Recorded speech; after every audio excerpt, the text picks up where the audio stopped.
I seen her out there on the avenue all by herself. Sure need help from the bottom. I seen her. The man tried to help her. She cussed him out and hit him in the bottom. They turned me. They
confirm that it has asked appointees from the last administration to resign from various boards, including the West Point Advisory Board and the Naval Academy Board, and why? Yes, we have. And the president's objective is what any president's objective was to ensure you have nominees and people serving on these boards who are qualified to serve on them and who are aligned with your values. And so, yes, that was an ask that was made. Concern that because a lot of these appointees do go across administrations, that there is a risk of politicizing these non-traditional, non-controversial positions? Well, I will let others evaluate whether they think Kellyanne Conway and Sean Spicer and others were qualified or not political to serve on these boards. But the president's qualification requirements are not your party registration. They are whether you're qualified to serve and whether you're aligned with the values of this administration.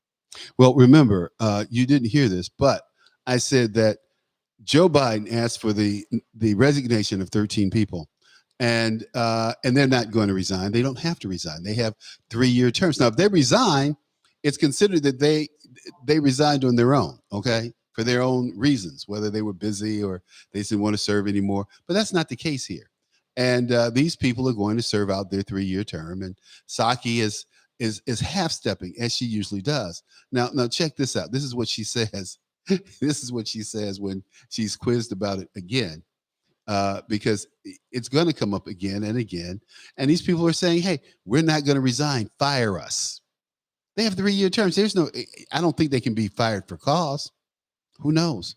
I don't know if they can be fired for cause, but I don't think they can be fired because of the change of administration. That may include cause. I don't know. We'll see, though. Let's listen to Jen Psaki. We're confident in our legal abilities here, but I will tell you, John, no one's looking to have a battle here. The president of the United States, just as every president and every administration and cabinet members, have the right to appoint people they deem as qualified, as aligned with the administration's viewpoint, priorities to these boards and to any position in the federal government. And that's what we're really talking about here. But we're confident in our right to make new decisions about who serves on these boards. Traditionally, these appointees do serve out their full 3-year term, though. Why is there no distinction between the likes of Kellyanne Conway or Sean Spicer, political operatives, and Megan Mobbs, who we had on earlier in the show, or even General McMaster, who is receiving an award from West Point later this week? Why no distinction? Well, look, again, this really goes back to what every president's right is, which is to appoint individuals they choose because they're aligned with their values, because they're aligned with the qualifications that they deem for any of these positions and any of these boards. And that's what is taking place here. It's not personal. I will say that there are some people, of course, on these boards who have supported or stood by silently while their former boss supported an insurrection. That's not really okay with us either. But you're right. There's a span of individuals on these boards. It's really not more. Lie upon lie upon lie. She knows that January 6th was not an insurrection. She knows that President Trump didn't tell people to go over there and break in the house. And as a matter of fact, let's be clear so that I can educate you folks. Historically, congressmen and senators have challenged the electorate and accepting the electorate. It was done against Bush. It was done against Trump. It was done against Obama. That's what happens. That's the process. So it's like when anything happened to Barack Obama, it was racial. Oh my God, they're only doing that because he's black. No, they did it because it's politics. They did it because they can do it. It's in the system. And don't even get black folks, try to talk to black folks about any of this, because everything is racial, because they listen to that constant, I'm a victim. It's only because I'm black that the policeman pulled me over. No, it's because you were driving down the street with one headlight. Duh. So anyway, but these are the things that we deal with that are horrific. There's a picture right now, God, of how the Taliban beat this journalist, and they beat the hell out of this kid. I mean, he's got welts and marks and contusions and bruises. He looks really bad. He needs to get in a tub of Epsom salt. He's really messed up. Yeah, he's really messed up. But look, we'll get around to Taliban in a minute. But this asking these people to resign, it's not going to work. It's not going to happen. And some of the people, like I said, he's asking to resign are more than qualified to sit on these military boards. And I'll just give you an example of just two. General Keenan, who was the Deputy Chief of Staff of the Army, General Jack Keane. Let's see, General McMaster's. He's also getting an honor from the West Point Association of Graduates as a distinguished graduate of the academy, of the military academy. So you're going to fire this guy because he's unqualified? What grounds? Sean Spicer is commander in the Navy Reserve. Sean's not a good friend of mine. I know Sean. I don't particularly care for Sean. I think he's a lightweight, but that's neither here nor there. He shouldn't be forced off this board. Keenan said in a text message, very disappointing that President Biden is not upholding the previous president's appointments, which has been pretty much the tradition. Of course, Democrats don't believe in tradition. They only believe in doing things their way and oppressing and suppressing people, especially those who are not in the clique. And you're not in the clique. Let's be clear about that. You're not part of Barack Obama's inner circle. You're not part of the Democratic inner circle. You're just a minion, and your opinion doesn't count. People don't care. Like Nancy Pelosi said, we tell you what to think. We know what's best for you. If you think that's not true, just go look it up. Nancy Pelosi tells the American people, we know what's best for you with Obamacare. Sepp Gorka. Sepp Gorka was named by Trump to the National Security Education Board. And it's going to be, and for a former Trump official was named to a military advisors board, said he hadn't received such a letter. So it's going to be interesting to see what happens, what plays out. A number of these 13 people that were asked to resign are going to get letters if they haven't already gotten them. And, the Pentagon quickly moved to suspend all the appointments in March. The Homeland Security fired all members of its advisory council, but early on there was a determination that their hands were tied in certain circumstances. And that's what's going to happen with these 13 people they've asked to resign. Their hands are going to be tied by tradition, by history, and by the agreement. They, see, the president's power to remove officials is limited at best at these independent agencies.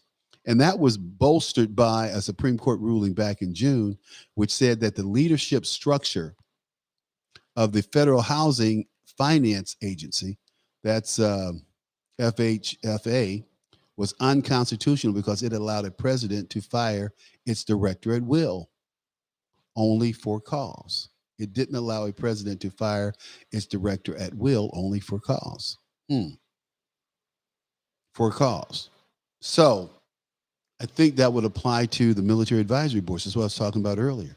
We hope so. With that ruling in hand, Biden removed Trump's appointee, Mark Cabrilla, over at the FHFA and installed its preferred pick. Okay. In other instances, it had not been as successful. And the administration removed Roger Savino, a former Health and Human Services official, from his post on the Council of Administrative Conferences for the United States, which he was given in the final days of the Trump administration. Savino subsequently sued Biden, saying that he had no constitutional power to terminate him, and that case remains in litigation. Wow. So prior to leaving, they say Trump stacked a number of boards with loyalists as a reward. Every president does the same thing. Obama did it. Clinton did it. Bush did it. Reagan did it. That's what they do. That's the way the game's played. So we'll see. I'm just looking forward to the next step in this battle. It's going to be interesting. It's going to be interesting. So Kellyanne Conway, whom I love dearly, she declined to resign, but wrote a letter she posted urging Biden to do so. She wrote that his decision to demand resignations were disappointing, but understandable, given his need to detract from a news cycle that you're marred in self-inflicted crises and plummeting poll numbers, which is true.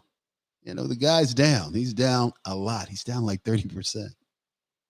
Hey, all I can say is that she is going to. They're going to get it back. That's all. The sound. Let's see, Robert. You still not getting any sound? Robert's watchers. How's the sound? Let's see. Sound check. Somebody's not getting sound here. If you're not getting sound, refresh your browser. Just refresh your browser. It should come in. Okay, I'm gonna put in here refresh browser. Okay. Yep. Okay. So we're gonna take a quick break. We come back. I want to talk a little bit about Ben Carson and Ben straightening people out about where he's coming from, as often Black Republicans have to do, like myself, J.C. Watts, Michael Steele, of course, Ben. So let's take a little break. We'll take a little break and we'll be right back. Okay. Hello, this is Dan Perkins from America's Cannabis Conversation, and I'm here to talk to you about how you can take responsibility for your own health. CV Science products that can help you empower yourself against the COVID-19 virus are CV Acute and CV Defense. The Acute product is taken at an early onset of feelings of discomfort and works over 3 days to assist your immune system to fight off the virus. The second product is CV Defense, which is taken daily, and it helps to optimize the power of your immune system to fight off this virus. Recently on my program, I had an interview with Dr. Michael Lewis, who's been in public health for decades. I asked him about personal responsibility, and he said, "You are responsible for your own health. Don't count on the government to provide you with a magic pill or a magic shot for your health. That is your personal responsibility." If you want to empower yourself and take control of your health care, go to empoweryourself.info. That's empoweryourself.info and take care of your health care.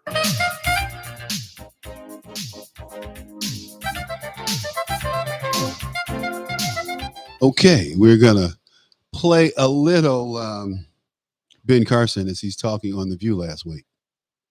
One of the other quotes that we've sort of gotten from the research is that you sort of feel that there is not actually a war on women, but there may be a war on what's inside of women. Is that accurate? Yeah, the babies. I mean, we're killing babies all over the place. And, you know, we should be, I think people can probably understand. In my case, I spent my entire career trying to preserve life and give people quality of life, even operating on babies in the womb, operating all night long sometimes on premature babies. And I get to meet those people, you know, when they're adults and productive adults. There is no way you can convince me that they're not important, that they're just a mass of cells and that you can do anything. I want to ask you this. Have you met with the women who have to make these horrendous decisions when they have to make them of whether or not they can bring a child into the world? I mean, we talk about bringing children into the world all the time, but periodically, some women feel, I just can't. And are you empathetic to them? Because we just had empathetic. Oh, good. Go ahead. Sorry. Go very ahead. Empathetic. And what I have said is that this is a job for us in the private sector.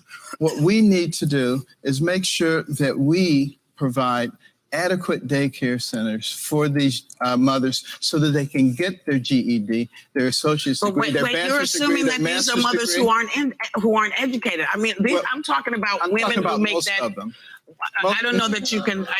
Let me tell you a fact. A fact is a lot of those young girls who are having babies out of wedlock, when they have that We're first not talking about baby, them, actually. they stop their education. And that child is 4 times as likely to grow up in poverty. We as a society have an obligation to do what's necessary to stop that cycle from occurring. So how important is birth control then to the Republican Party? They should be out there really applauding Planned Parenthood for supplying birth control, mammograms, and everything else. Why are they against Planned Parenthood?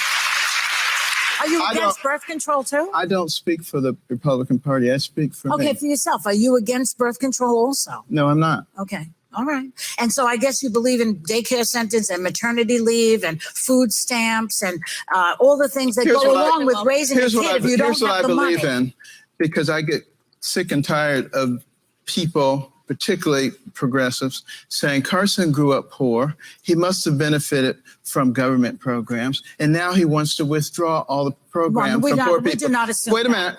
I've heard that so many times. You've heard it too. It's a bunch of crap. And what I really actually want to do is provide people with a mechanism for coming out of a state of dependency and climbing the ladder and becoming part of the fabric of America. This is a great thing. We agree with that. Yes, but I think my question. Actually, I'm going to let everybody else ask their questions. I don't Well, again, it takes me to Obamacare because you said it's the worst thing that has happened in this nation since slavery. How is it slavery and over 9 million people have it? Let me tell you why. Why? Because this is supposed to be a country that is of, for, and by the people. The government is supposed to be there to facilitate life, liberty, and the pursuit of happiness. With this particular act, the government comes along and says, don't care what you people think. This is what we're doing. We're cramming it down your throat. And if you don't like it, too bad. Getting into the war. That essentially shifts. Because we did that. We've done that. That seems to be the way of the nation. But it shifts the relationship between the people and the government. The people are supposed to be at the pinnacle. The government works for us. It's not the other way around. And we need to restore that. Okay. That's a very right. See, when you break this down, and when Ben starts, speaking, people get a little excited. They get a little upset because the man is telling the truth. Hey, look, we have a guest to bring on, and we're going to do that right now. Mike Hammond, he's legal counsel for Gun Owners of America. So, look, we're going to do that. We'll be right back. So stick with us.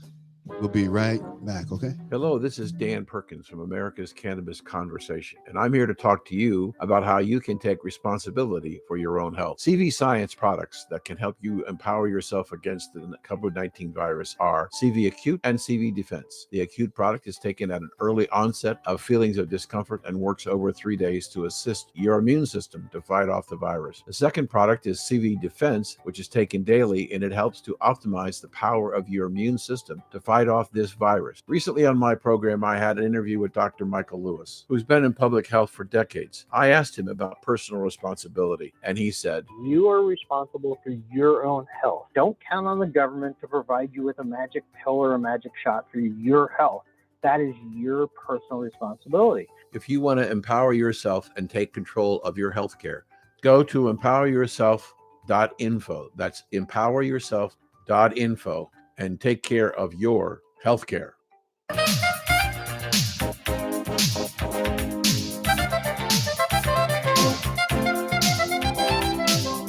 Okay, folks, we're coming back, and we're going to talk about the defeat of David Chipman for being nominated as being the head of ATF. How could Biden put a guy up who was so blatantly partisan? We're going to have the legal counsel for Gun Owners of America talk with us today, Mr. Mike Hammond. Mike's been a visitor on the show before, numerous times, and he and Eric Pratt and Mr. Pratt, who's now President Emeritus, he's taking it easy, but his guys are still working like Mike. Hey, Mike, welcome to the show. Thanks for having me, Charles. Hello, America. Hey, man, we're broadcasting live out here. Hey, look. David Chipman, I don't understand how this guy was asked to define assault weapon. He couldn't do it. No, and yet he wants to ban them. notwithstanding the fact that he doesn't know what they are. How dumb do you have to be to take that position in sworn testimony before the Senate Judiciary Committee hearing your nomination? Answer is pretty dumb. Yeah. It's pretty clear that, I mean, Joe Biden has had problems passing gun control because we have succeeded in maintaining the filibuster. So he's particularly want to ban the most popular gun in America, the AR-15. But as I say, because of the filibuster, he can't get it through legislatively. So along comes David Shipman. He worked for BATF, and then he went to work for the gun control lobby, the Giffords organization, advocating gun control as a career move. See, this is the thing that gets me about Gifford. From what I understand, correct me if I'm wrong, but didn't a guy... I would never correct you. Please. But didn't a guy with a gun come to the rescue of Gabby Gifford when she got shot? Yeah, absolutely. Had it not been for good guys with guns in Tucson, who knows when that thing would have been terminated. Then the next week, I think there was an incident in Colorado. I'm sorry, two different things. I'm conflating two different things. They had the shooting in Aurora at the theater, movie theater, where the guy shot 70 people. But this is what gets me, Mike. This guy walks out standing up. He should have looked like Swiss cheese. If he'd been black, if he'd been black, he would not have walked out standing up. And then there's another. Yeah. Then I was just going to say, then the week later, there was a copycat, and this guy had a gun, and he shot the guy who was trying to do a copycat of the previous shooter. Yeah. Well, of course, the other irony of the Aurora shooter was that this wasn't the first movie theater he went to. He went to a movie theater which he wanted to shoot up, but then he saw that it was not a gun-free zone. He thought, well, there may be people in this theater who have guns who would stop me from my mass shooting, and so he went to the gun-free zone instead. No, Mike, he didn't say they would stop him from his mass shooting. He's like, they will shoot my ass. Okay, that's what he's saying. I think that would have stopped him. Somebody there. I think having shot his rear end, that would have stopped him from the shooting. No question. So, although mine was cleaner. Yeah, but I mean, I don't think he got like somebody might be here that may. No. He knew that there was somebody. When I go to the movie, especially when I was in Chicago, I always carried my gun, man. When I left home, I never left home without my weapon. It was like my American Express card. Never left home without it. Yeah, well, there are a lot of cases, certainly Appalachian Law School, where good guys with guns stopped bad guys with guns. There are other instances, such as the Boulder supermarket, in which the guy shopped the various venues in which he could commit his mass shootings and chose the one which was gun-free.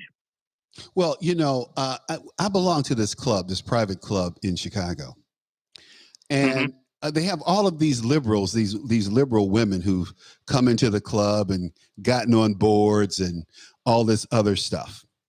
And see, the problem with bringing women into a situation is they bring this feminine garbage into a man's world. This is still a man's world. And women need to understand that. Like the women in Afghanistan, they know this is a man's world. Okay. It is now in Afghanistan. The Taliban turned out not to be as reformed as Joe Biden thought they were. Oh no! And then you look at countries that are African.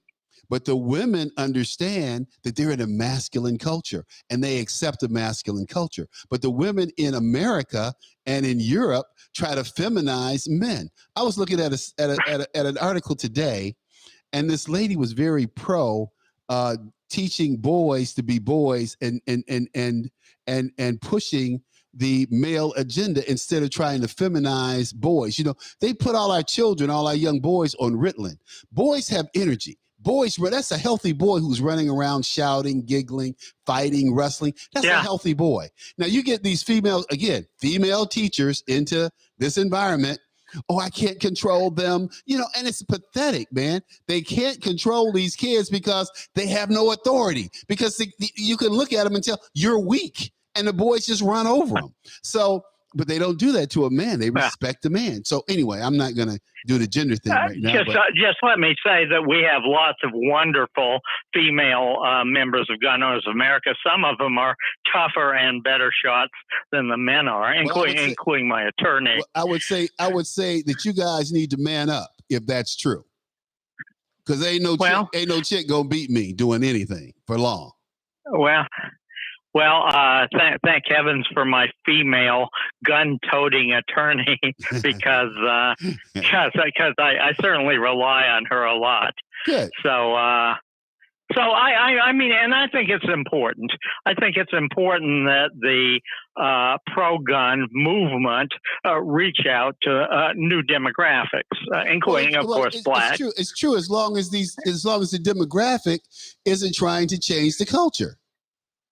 But guess what? We're changing their views. No, we're changing their views. And that's what when anti-gunners in Philadelphia saw rioters coming down the streets and decided that all of a sudden they were pro-gun zealots, guess what? Our views didn't change. Their views changed. They went out and bought guns, and incidentally, they were really, really irritated by the fact that their gun transactions were held up by the regulations which they had formally supported. Hey, well, listen, if you that's a great story, but check this out. So this is what we call a no-esser in Navy vernacular. So when we're telling this story, so this is a no-esser. So there was a Illinois state senator who'd supported no bail law. You know, they're doing all this no bail stuff. So he supported this no bail law, right? So this is so he's going down the highway, and this man pulls up beside him, and they get into a road rage incident. So the guy pulls out a gun and points it at him. So he calls the state troopers, and the state troopers zoom to him, pull the guy over, of course, right? Arrest the guy, and guess what? The guy's out the next day. And this is a black senator, right? He's probably out the next day as a result of the law supported by turkey. Wait a minute. I just told you he sponsored the law. You missed that point. Yeah. He sponsored the law of no cash bail. I think that's what I said. So this happens to him, that this guy is out. Now he's terrified. Oh, he may come by my house. Oh, he may do this. You sponsored the law, dude. To let the dude out of jail. Yeah. Well, I can tell you that I probably have used this example many times on your show.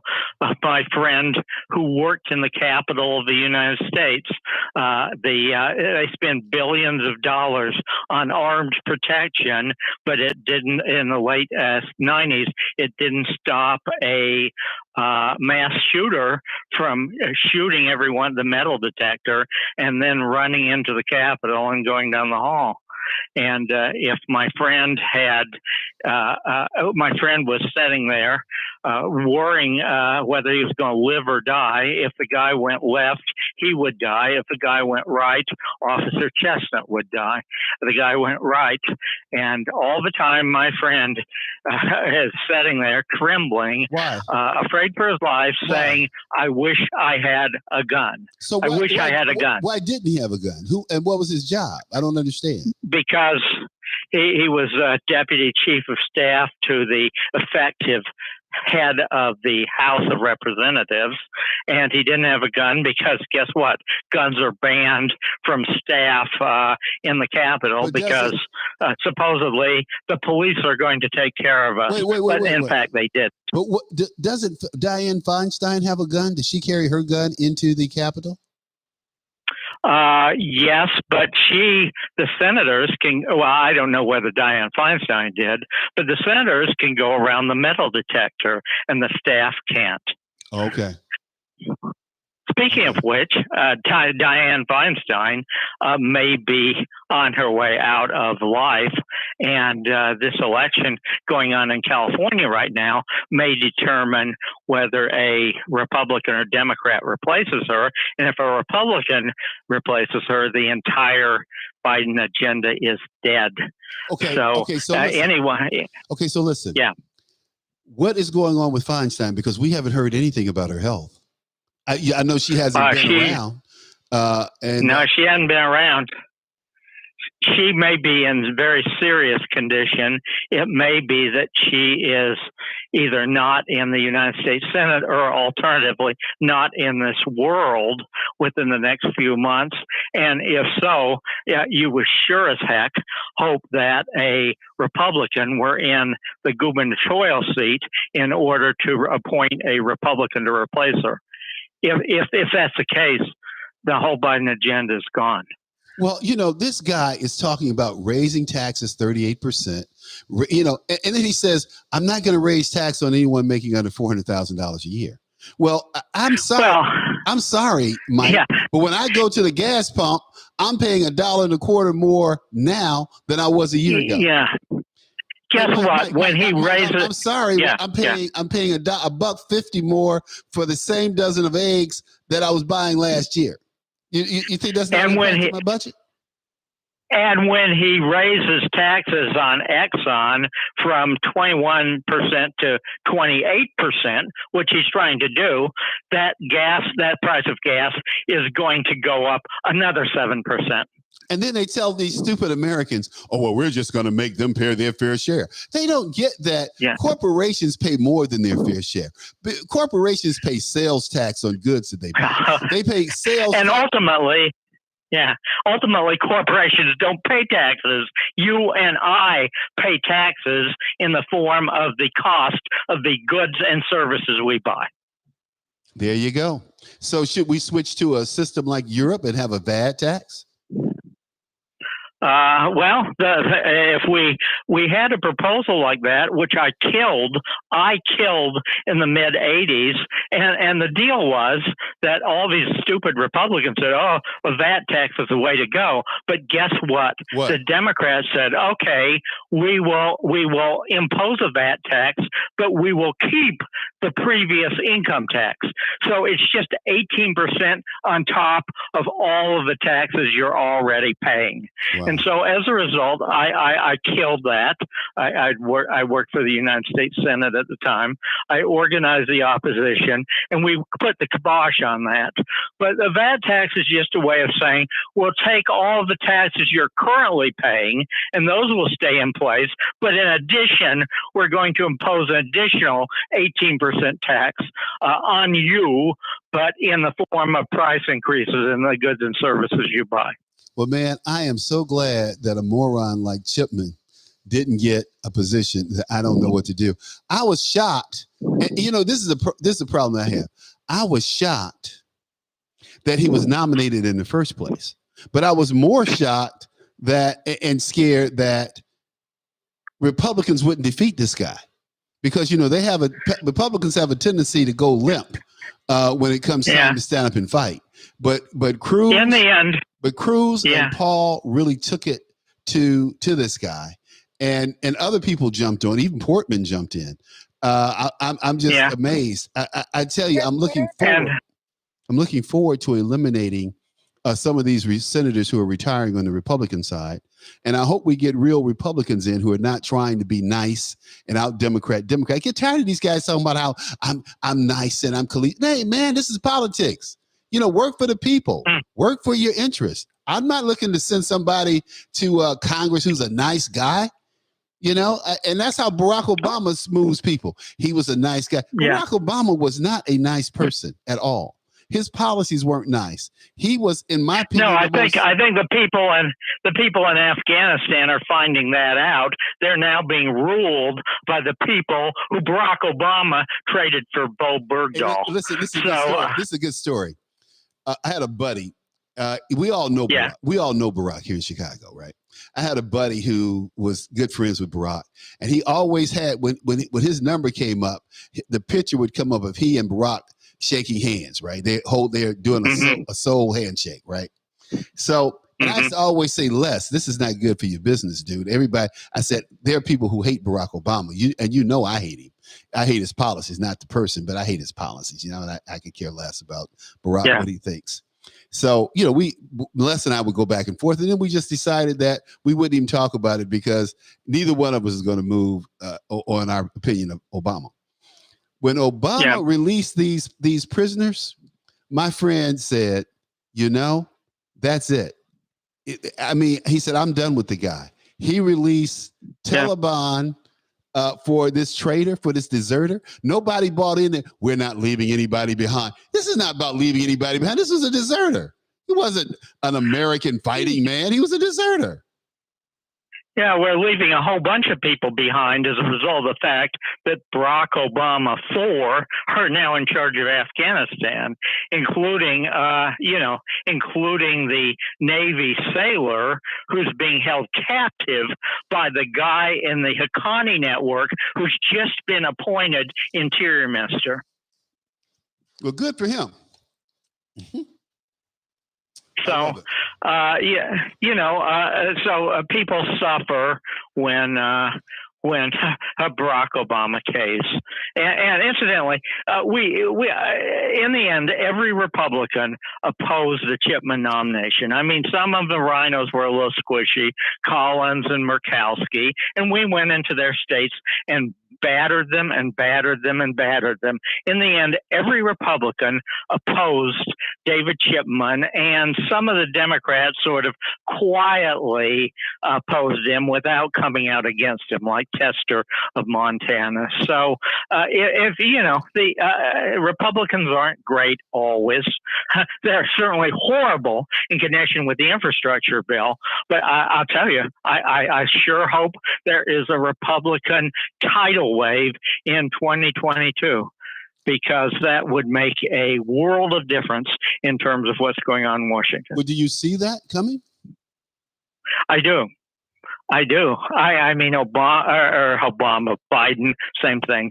The Obama-Biden administration, I mean, their approval numbers are just plummeting. Even in liberal polls, they're down to 41%.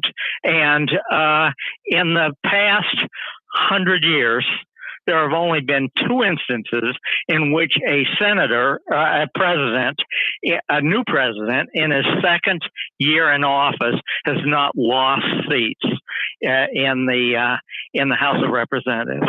And all you'd need to do is pick up 3 seats, and Republicans control that body. And incidentally, the average number of seats which the presidents have lost is 29. So if Biden lost 29 seats in the House of Representatives, I mean, he would be well on his way to being flushed down the toilet bowl of history. Well, you know, I have problems with the election of Biden. I have a lot of problems there. But, yeah, you know, hey, so do I. It's, I mean, there's just too many things, too many inconsistencies, too many irregularities. And whether you can prove them or not, they should be enough to make people stop and say, Well, I can prove some things. I can prove that the Constitution says the legislature sets the rules of the election. I can prove that in Pennsylvania, the Pennsylvania hack liberal Supreme Court threw out the legislation and set their own rules. Everyone who ended up voting late and getting their vote counted as a result of the Supreme Court's illegal and unconstitutional action, that's fraudulent. I can prove that. That's fraud. And no matter how often MSNBC says, oh, no fraud has been proven, I mean, that's a lie. It is a lie. But, you know, that's the narrative they tell, just like this one. This is the one that gets me.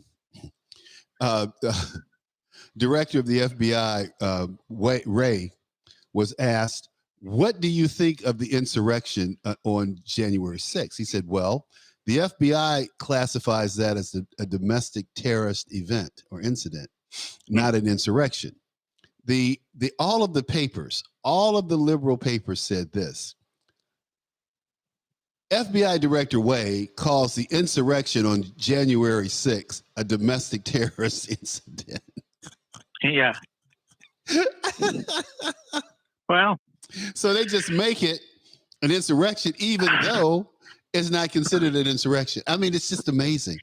It's across the board. these people are pathological liars. I mean, what's a pathological liar? He knows he's lying. You know he's lying. He knows that you know he's lying, and you know that he knows that you know that he's lying. Wait a minute, Barack. What's his name? What's his name? Joe Biden. Barack Obama. No, yeah, Barack Obama. Joe Biden. Same people.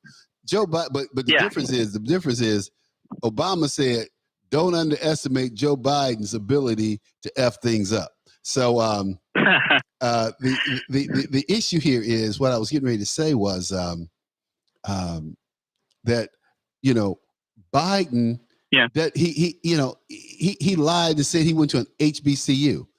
Now he knows damn well I started my college career at an HBCU. When I heard him say that, I keeled over, right? And and so the HBCU came out and said, no, Joe Biden never attended our university. Yeah, and he lied about growing up in the north of England coal fields as well. And that's not something that just slipped his mind where he got the facts wrong. That he knew where he grew up. When he said, I grew up in England, in the north of England, in the coal fields, that was a lie. That was something he knew was a lie. I mean, we knew this guy was a path. But why would he say that? I mean, what would it benefit? Because I think he assumes that the press will cover for him. In fact, that destroyed his 1980 presidential campaign. But he's lied. He's committed. He's made all kind of racial condescending, racist statements. Like, if you don't vote for me, you ain't black. Well, I'm certainly black, and I'm black. And I never would vote for you. So yeah. Well, fortunately, he's not the one who gets to determine that. I think God determined that. Well, the thing that tickled me is that the young man who he said that to was like, "Whoa, wait a minute." I mean, people see things are changing, and I think that's why they want to bring in all of these uneducated, illiterate people from south of the border who come here, and they're just illiterate. They're illiterate in their own countries. Oh, they don't even speak. Go ahead. Yeah. And then there may be right now this reconciliation bill, which is coming up. People talk about 3.5 trillion. But the more significant thing is it's across the board amnesty. It may be as few as 8 million new Democratic voters, but it may be, if the New York Post is right, as many as 35 million new Democratic voters. If that happens, this country is gone. California will look like a conservative state. And you know what? The other thing is that tickles me is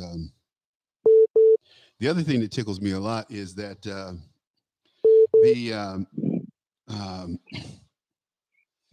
they just never get it. They just never get the fact that we are not interested in a socialist state. We're not interested in being dictated as to what to do. Nancy Pelosi said, "We know what's best for you."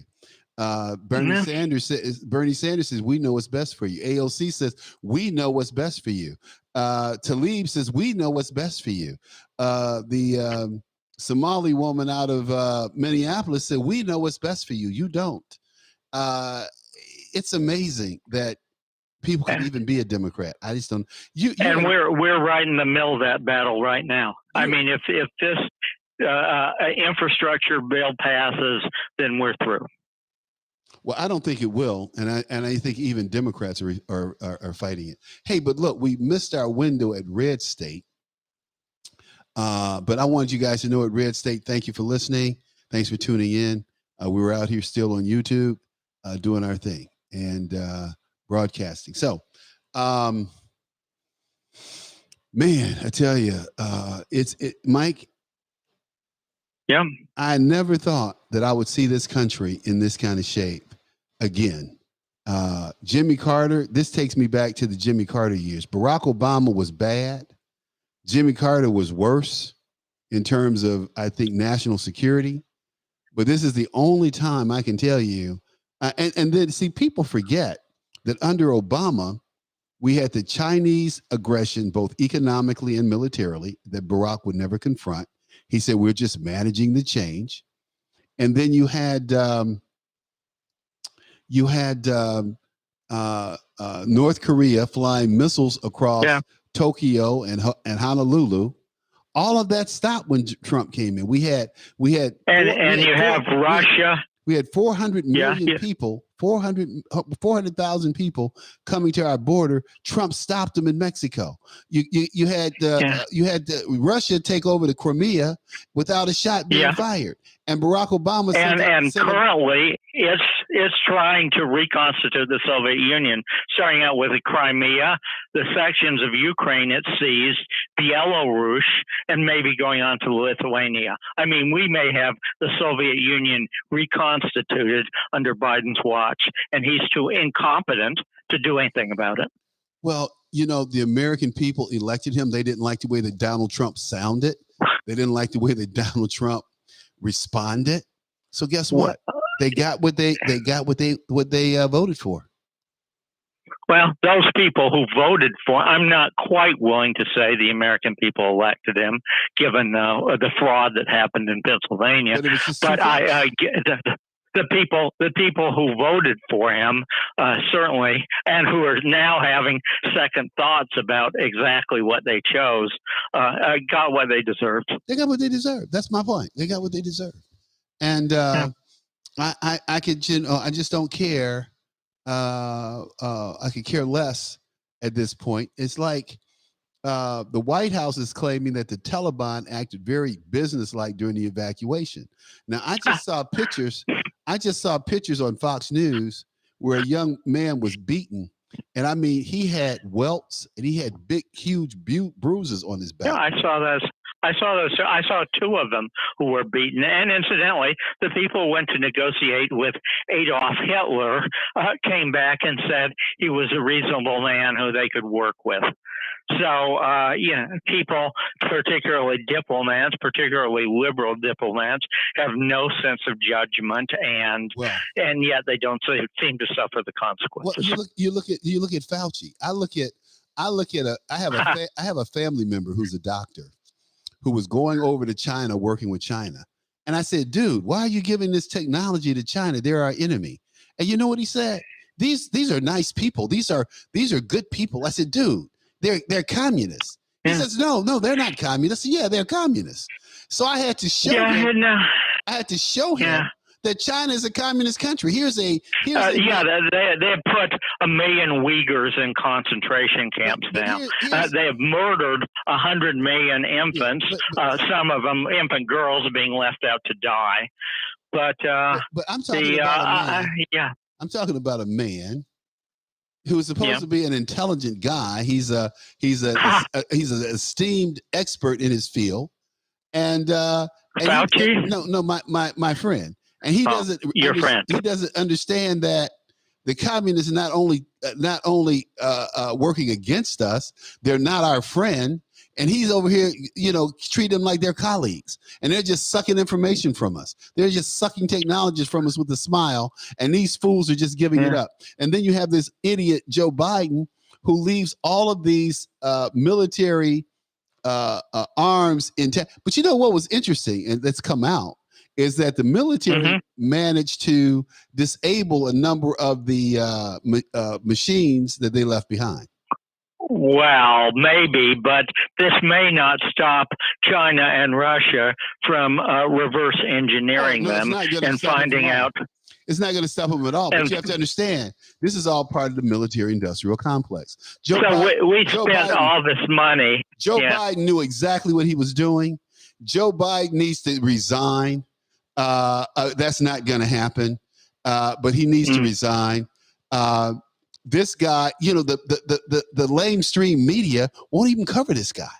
They won't even say, where is Afghanistan on CNN, MSNBC? Do you know what they're talking about now? They're talking about the federal government is mandating masks for all of its contractors and employees. Yeah, they're talking about mandates. They're talking about January 6th. They're talking about Texas abortion laws. Anything they can talk about in order to avoid fanning the flames. Public indignation over Joe Biden's massive, monumental, historic screw up. But more importantly, here's a guy who stood there watching his watch as they were bringing bodies off the plane. Yeah, that was contemptible. He should just. Yeah, the guy is evil. He should have just not gone. Yeah, if he was that bored by American sacrifice, yeah, he should have. Well, he should have stayed at home. It wasn't about American sacrifice. This was a situation that we should never have trusted the Taliban. First of all, I wish they had been. See, this is what I hope. This is what I hope, Mike. And okay, I hope that these terrorists that are coming across the southern border, I hope they go right to Capitol Hill, and I hope that they attack the members of Congress, both House and Senate, and they attack the White House. And you know why? Because that is the only time that these people are going to take serious the issues of illegal immigration, the issue of terrorism, until it happens to them. See, it's like this old saying that I co-opted from Whitney Young, and it applies to everything else. Liberalism seems to be related to a person's distance from the problem. The problem in Washington is that these people have eliminated themselves. They have distanced themselves from the problems and the people. They don't worry about the military because their children aren't in the military. Their families aren't in the military. They're too good to serve in the military. So they have all of the people in the military from poor areas in this country. It's true that the Brie and Chablis set, are the ones that seem to be so convinced that they have the solution to American poverty, and the solution always seems to be sort of racist. So, well, my friend, look, it's always great to have you aboard. Got to come back and do this at least once a month. Thank you, Charles. You're a glutton for punishment. Yeah, no, not really. You provide a lot of good information, my friend. Thanks again, man. Thanks for being here. Thanks for having me. Okay. Thanks for having me. All right, bye-bye. Okay, that's Mike Hammond. We'll be right back. And conversation. And I'm here to talk to you stay about tuned. how We'll you be can right take back. responsibility for your own health. CV Science products that can help you empower yourself against the COVID-19 virus are CV Acute and CV Defense. The Acute product is taken at an early onset of feelings of discomfort and works over 3 days to assist your immune system to fight off the virus. The second product is CV Defense, which is taken daily, and it helps to optimize the power of your immune system to fight off this virus. Recently on my program, I had an interview with Dr. Michael Lewis, who's been in public health for decades. I asked him about personal responsibility, and he said, You are responsible for your own health. Don't count on the government to provide you with a magic pill or a magic shot for your health. That is your personal responsibility. If you want to empower yourself and take control of your health care, go to empoweryourself.info. That's empoweryourself.info and take care of your health care.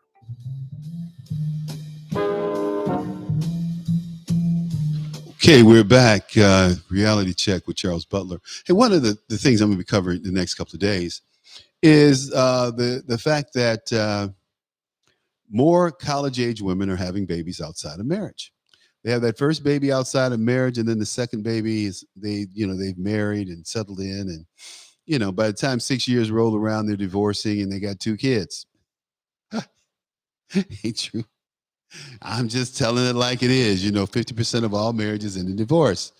Mine did, and it's a good thing and it's a bad thing, but it's all a good thing, And see, the problem is today that it's too easy to get a divorce. It's too easy to say, screw it. See, if you signed on that line in the old days, you had to make it work, and it's not that hard to make a relationship work. It really isn't. You have to accept what you have and just, plow through it. I mean, it's easy to see. I know that the grass is not green on the other side. I would never have divorced my wife if it just wasn't irrevocably damaged, in my opinion. So But nearly a quarter of, I should take this. We'll mess with him. Hey, William. Yeah, of course I'm on the air. You're on the air now. I just put you on the air. Now what? I'll call you back. I didn't want to interfere with your program. I just want you to know I was listening in, okay? Okay. All right. Okay, so I was just going to bring that caller in, but so anyway, quarter of highly educated, and they considered highly educated. That's a BA. The study conducted by Johns Hopkins by a sociologist over there named Andrew Sherlin. He found that non-maritable childbearing has increased significantly among women of all educational levels over the past quarter century, yet the sharpest increase has been among women who hold a bachelor's degree. Almost 24.5% of them between the ages of 32 and 38 aren't married when they have their first babies. This is a six-fold increase from 1996 when there was only 4% for that group. Amazing. Murphy Brown, the outbreak of Murphy Brown. Generation ago, percentage of college-educated women having children outside of wedlock was negligible. It's no longer a rare event. It's because women are making more money. They feel more financially stable. And some people just want, have a baby. They don't want a dude. I ran into that. I had a fiance and I peeped that card. She wanted a baby. She didn't necessarily want a husband. I got that. And I wasn't going to be there to be a sperm donor and being basically a crazy ass marriage that was upside down where I was discounted. So, but I ended up getting in one anyway, unfortunately. Oh man, you can't rock with this stuff. But look, I'm going to do an article on this. I'm going to do a blog on this. I have a blog right now that you could find over at, let's see, the reality check, charlesbutler.com. The reality check, charlesbutler.com. Go to blog. I haven't updated the homepage yet. I'm working on that. Got a lot of work to do there. Just bear with me. But go check out my page, the reality check. It's got a lot of good information on there, even though it's old. Got great information on there. But look, we're going to come back and we're going to do this piece and really break down what people are doing. God, what is going on with these phones? Really break down what people are doing